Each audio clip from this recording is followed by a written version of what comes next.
Assalomu alaykum do'stlar, men Kinamanman va bu Jonli Polat filmi. Axlatxonadan topilgan jangchi robot butun dunyoni lol qoldirdi.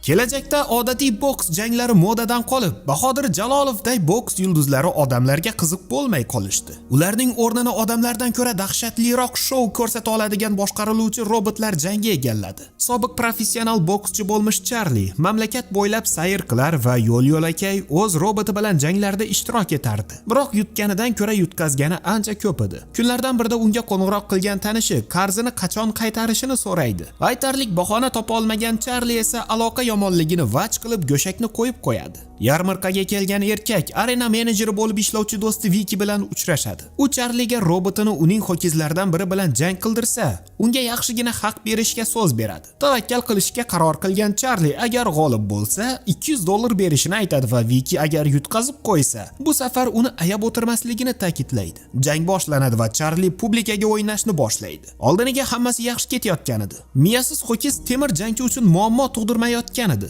Ammo odamlar olqishiga chalg'ib qolgan Charlie ho'kizning orqadan hujum qilayotganligini sezmay qoladi va robot bir oyog'idan ayriladi. Viki esa jangni to'xtatmaydi va robot bir o'yim axlatga aylanadi. Qarzini to'lash uchun hemiri ham bo'lmagan Charlie Vikiga sezdirmasdan quyon qilmoqchi bo'ladi. Uning ortidan kelgan notanish odamlar uning sobiq xotini vafot etganligini va bolalari Maxga otalik qilishi lozimligini xabar qilishadi. Ammo o'g'li uchun qayg'urishni istamagan erkak otalik huquqidan voz kechish uchun sudga boradi. Marhuma ayolining boyutcha qarindoshlari Maxni boqib olishni istashardi va Charlie bu huquqni ularga pullaydi. O'g'liga bu haqda aytib, uni bunga ko'ndirish uchun esa ustama ham oladi. Ammo qarzlarni to'lash o'rniga qora bozordan ovozli boshqaruvdagi samuray robotni sotib oladi. Charlie marhum trenerning qizi Billy bilan birga yashardi. Qiz unga ijara haqini to'lamasdan qimmatbaho robot sotib olganligidan noliydi.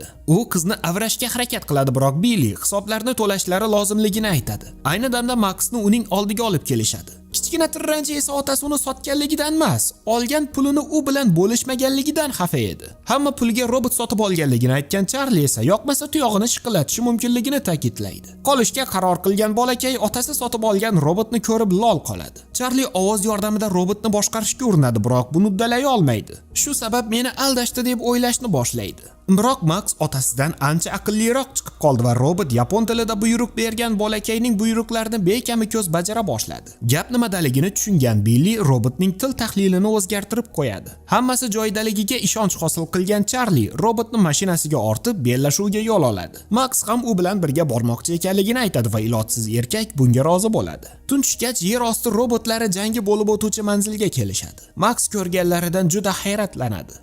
Bu safar aniq g'alaba qozonishiga ishongan Charlie jang tashkilotchisidan uni eng zo'ri bilan tashlashlarini so'raydi. Otasi yeb qo'yishidan hayqisiragan Max uni fikridan qaytarishga urinadi, biroq unga quloq solmagan Charlie yangi samurayni klub yulduzi bo'lmish Moyxor Medas bilan jang qilishga hozirlaydi. Samuray oldiniga raqibiga imkon bermaydi. Tomoshabinlar robotni olqishlashardi va Charlie ham pulni tagida qoldim deb hisoblaydi. Ammo e'tiborsizligi sabab zarbalarni o'tkazib yuboradi va kaltak yeyish navbati samurayga keladi. Robotni hali yaxshi o'rgana olmagan Charlie uni himoya qila olmaydi va o'z robotini undan yaxshiroq bilgan raqibi samurayning kallasini salla qivoradi. Hozirgina yaltirab turgan robotdan ovoz kontroli qolgandi xolos. Max robotni yaxshi o'rganmay turib jangga chiqarmasligi kerak bo'lganligini aytganida, aybini bo'yniga olishni istamagan Charlie unga jim bo'lishni buyuradi. Uyga qaytishayotganda yangi robotlari uchun detal topgani yaqin oradagi axlatxonaga kirishadi. Detallar yig'ishayotganda Charlie o'g'liga boksyor robotlar qanday paydo bo'lganliklarini va qanday qilib ringni odamlardan tortib olganliklarini so'zlab beradi. Otasining so'zlariga chalg'ib qolgan Max qiyalikni ko'rmasdan pastga qulab tushishiga bir vaqt qolganida robotning qo'liga ilinib qoladi. Charlie tezda yetib kelib o'g'lini qutqarib oladi. O'rnidan turgan Max uning hayotini nima saqlab qolganligini ko'rmoqchi bo'ladi va loylari ostidan eski robotni topib oladi. Max uni uyga olib ketishni taklif qiladi, biroq Charlie qayoqdagi axlat robot bilan o'ralashishni istamasdi. Shu sabab bolakayning o'zi robotni aravachaga ortib, uni furgon oldiga olib keladi. Kun yarmida sport zaliga yetib kelishadi va Billy samurayning ahvoli dabdalaligini ko'rib hayron qoladi. Charliening ahmoqligidan jahli chiqqan ayol bor budini yo'qotmasdan turib, esini yig'ib olish kerakligini aytadi. Ammo sehrli so'zlar bilan uzr so'ragan erkak Billini Max topib olgan robotni tuzatishda so'nggi bor yordam berishga ko'ndiradi. Robotni ko'zdan kechirgan ayol buning jang uchun emas, raqs uchun ishlab chiqilgan eski rusumli robot ekanligini aytadi. Ular robotning hali ham ishlayotganligidan hayratda qolishadi. Billi bu robotda inson harakatlarini takrorlaydigan noyob funksiya borligini payqab qoladi. Robotni boshdan oyoq cho'miltirgan Max uning ismi Atom ekanligini ko'radi. Ichkariga kirgan bolakay pul ishlash uchun undan norasmiy janglarda foydalanishni taklif qiladi, ammo axlatdan topilgan robotga hech kim ishonmasdi. Hamma uxlagan paytda robotni ishga tushirgan Max u bilan tungi sayrga chiqadi va ilk harakatlarni o'rgatadi. Bundan so'ng Billining oldiga kelib, otasi qanday odam bo'lganligini so'raydi va yuziga kulgi yugurgan Billi Charlie'ning janglarda olgan medallarni ko'rsatib, oldinlari yaxshi jang qilganligini aytadi. Robotlar davri boshlanganidan so'ng uning jang san'ati hech kimga qiziq bo'lmay qolgan va u keraksiz bir boksyorga aylanib qolgan edi. Suhbatni bo'lgan Charlie yangi robotni sotib oladigan sherik topish uchun Max bilan Atlantaga jo'nab ketmoqchi ekanligini aytadi. Manzilga yetib kelishgach, Charlie Maxga Finnni topmaguncha zalda kutib turishni tayinlaydi. Zerikib turgan bolakay yengilmas chempion Zeusni yasagan Tako Mishidani ko'rib qoladi.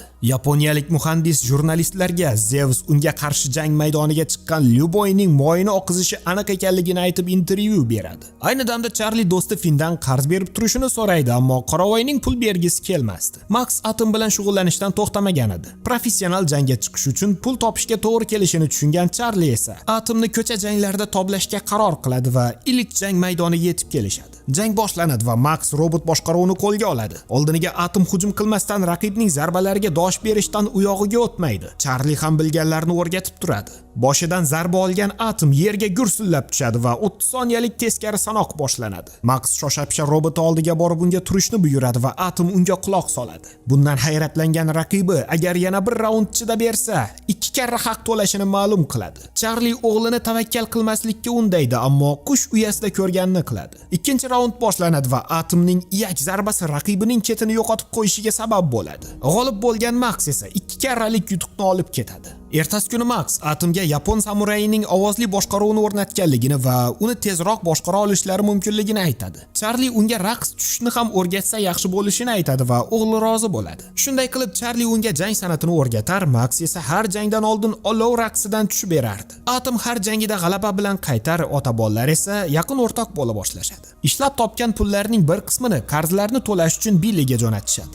Raqs tushuvchi robotning ommalashib ketganligi sabab uni katta turnirga taklif qilishadi. Ustaxonaga kelgan menejerlardan biri ota-bolani Zeusning egalari chaqirayotganligini xabar qiladi. Xonimcha Zeusga sparingchi robot kerakligi va Atom uchun $200,000 to'lashga tayyor ekanligini ma'lum qiladi. Charlie tezda rozi bo'la qoladi, ammo Max sevimli o'yinchog'ini pullashni istamasdi. Jang boshlanadi va ringga 2 boshli egizak robot chiqib keladi. Max esa likkil robot bilan publikaga o'ynashdan to'xtamasdi. Jang boshlanadi va qo'shbosh Atomga imkon bermasdan hujum qilishni boshlaydi. Charlie tasodifan qo'shboshning nozik joyini ilg'ab qoladi va Atomga himoyadan hujumga o'tishni buyuradi. Birin-ketin chapani zarbalarni yog'dirgan Atom raqibini holdan toydirishi bilan aprikot bilan yer tishlatadi. Tomoshabinlar ko'rganlaridan vahuy.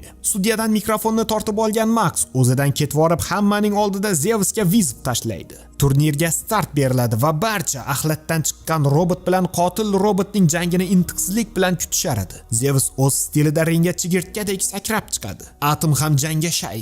Ring boshlanishi bilan Atomga bitta zarba yetib ortadi. Ammo Atom oyoqqa turadi va yana qaynoq zarbalardan qabul qilib yerga qulaydi. Hammasi tugagandagida, ammo yeb to'ymas Atom Charlie'ning qo'yarga qo'ymasdan o'ziga keladi va professional zarbalari bilan Zeusni gangratib qo'yadi. Kuchlar teng kela boshlaydi va eski robot birinchi raund oxirigacha turib beradi. Jang davom etadi. Atom qahramonlarcha naqd 3 raund turib beradi. 4-raundga kelganida Zeus unga qattiq zarbalar berishi oqibatida jiddiy talofat oladi va Atomning ovozli boshqaruvi ishdan chiqadi. Raund tugashi bilan Max otasini Atomning ko'rish funksiyasini ishga tushirishga ko'ndirishni boshlaydi. Qayoqdagi axlat robot chempionga yengilmayotganligini ko'rgan yaponlar tipirchilab qolishadi. O'liga quloq solgan Charlie Atomni motivatsion gaplari bilan ruhlantira boshlaydi va final raundi boshlanadi. Atom himoyadan u yog'iga o'tmasdi, bu esa Maxni xavotirga soladi, ammo Charlie hali ertaligini ta'kidlaydi. Zeusning quvvati tugashini kutgan Charlie ishga kirishadi va Taysonning zarbalarini ketini uzmasdan berishni boshlaydi. Chempionni yutqazayotganligini ko'rgan yapon boshqaruvni o'z qo'liga oladi. Ammo jang san'atini unutmagan Charlie moshni aprikot bilan Zeusni yer tishlatadi. Ammo qora jallod o'rnidan turadi va Charli bor kuchini ishga solib uning badanini mamataloq qivoradi. Jang tugaganligini bildiruvchi qo'ng'iroq ovozi Zevsni nokautdan qutqarib qoladi. Tomoshabinlar bir ovozdan Atomni olqishlay boshlashadi. Biroq bunga qaramasdan Zevs ochkolar bo'yicha g'olib deb topiladi. Atom esa o'z qahramonligi sabab xalq qahramoni maqomiga erishadi. O'g'lini bag'riga bosgan Charli u bilan faxrlanishini ta'kidlaydi. Ular hakamlar hisobi bo'yicha yutqizgan bo'lishsa-da, oddiy xalq uchun haqiqiy qahramon va g'oliblar bo'lishgan.